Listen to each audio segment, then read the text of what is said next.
ভক্তের সংখ্যা তো আসলে গোনা যায় না, বাট বুঝতে পারি যে অনেক ভক্ত আছে, কারণ ফিল্মফেয়ারে যখন পারফরমেন্স করেছি স্টেজে অনেক মানুষ আমাকে স্টোরিতে ট্যাগ করেছে, অনেক পোস্ট দেখতে পেয়েছি। আসলে এগুলো দেখলেই বোঝা যায় যে মানুষ কতখানি ভালোবাসে বা পছন্দ করছে। সো ভক্ত কখনো কমে কখনো বাড়ে, ভক্ত যে আছে এই যে কনস্ট্যান্ট থাকাটা আসলে আমার মনে হয় সবচেয়ে বেশি জরুরি। ভবিষ্যতে কি কাজের সংখ্যাটাতে মানে আমরা যদি বিচার করি যে এই দেশে বেশি হবে নাকি ওই দেশে বেশি হবে, নিজের আসলে পার্সোনাল না, আমার এখন মনে হয় যে এখন এই মুহূর্তে আসলে বাউন্ডারি আমাকে কোনোভাবেই ম্যানিপুলেট করে না। It's all about good work.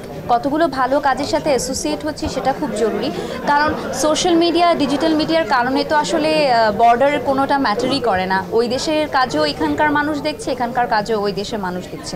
বরঞ্চ আমার নিজের কাছে নিজের এটা চ্যালেঞ্জ যে ভিন্ন ধর্মে আমি কি কিছু নতুন কি করতে পারি, সেটা আমার জন্য একটা চ্যালেঞ্জ।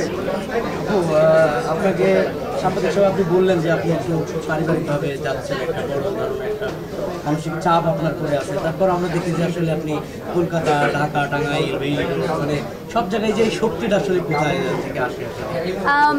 আসলে সবচেয়ে বড় যে কথাটা, ইচ্ছা শক্তির উপরে পৃথিবীতে কিছু নেই।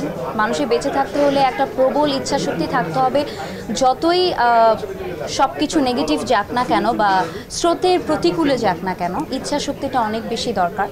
এই মুহূর্তে অনেক কিছুই আমার কন্ট্রোলের ভেতরে নেই, স্পেশালি যে ধরনের সিচুয়েশনের মধ্য দিয়ে আমি যাচ্ছি। কিন্তু তার থেকে সবচেয়ে বড় ব্লেসিং যেটা আল্লাহ আমাকে দিয়েছে, যে আমার নাম এবং সেই সাথে অনেক অনেক কোটি মানুষের ভালোবাসা। সো সবার অনেক এক্সপেকটেশন থাকে, সেই এক্সপেকটেশনগুলো যতই কঠিন হোক না কেন ফুলফিল করাটা আমাদের দায়িত্ব। আচ্ছা, ঈদের সামনে যেহেতু ঈদের উপলক্ষে মুস্তাক ভাইয়ের মন থেকে আমরা কিছু মানে একটা গান শুনতে পারি? না, এখন গান গাওয়ার একদম মুড নেই। তবে একটা কথা বলতে চাই, এই ঈদে সবচেয়ে স্পেশাল একটা জিনিস হয়েছে আমার, যে আমাদের বাংলাদেশের যিনি অনেক বড় একটা প্রখ্যাত সঙ্গীত শিল্পী, তিনি আমাদের শুধুমাত্র মানে he is just nothing but a legend. আমার সুযোগ হয়েছে এবারে আনন্দমেলাটা উপস্থাপনা করার।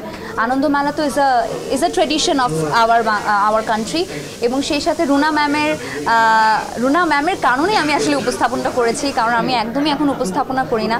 সো রুনা ম্যাম যখন বলেছে তুমি কিন্তু আমার অনেক ফেভারিট, যেটা ইন্টারভিউতেও আছে, that is actually one of the best and sweetest moment of my life. Because তার মতন একটু ব্যক্তি যখন তোমাকে বলে তুমি আমার পছন্দের, এটা আসলে বিশাল সৌভাগ্যের ব্যাপার।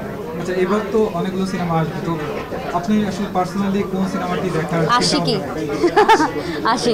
কারণ আমার প্রথম মানে আশিকি তো আমার ছবি, বাট যেগুলো হলে রিলিজ হচ্ছে সেগুলো আসলে যে দেখাটা আমার জন্য কঠিন হবে, কারণ আমার হসপিটালে থাকতে হবে যতদিন না পর্যন্ত বাবার আসলে রিলিজ না হয়। তো এই তো, থ্যাংক ইউ। ভক্তদের উদ্দেশ্যে একটা কথাই বলবো, এবারের ঈদটা পরিবারের সাথে কাটান, খুব ভালোভাবে থাকেন, কারণ ঈদ, পূজা, ক্রিসমাস এই ধরনের ওকেশনগুলো আসলে পরিবারের সাথে উদযাপন করার মতন, এবং life is very uncertain. So ভালোবাসার মানুষকে কাছে রেখে এই দিনগুলো উদযাপন করবেন।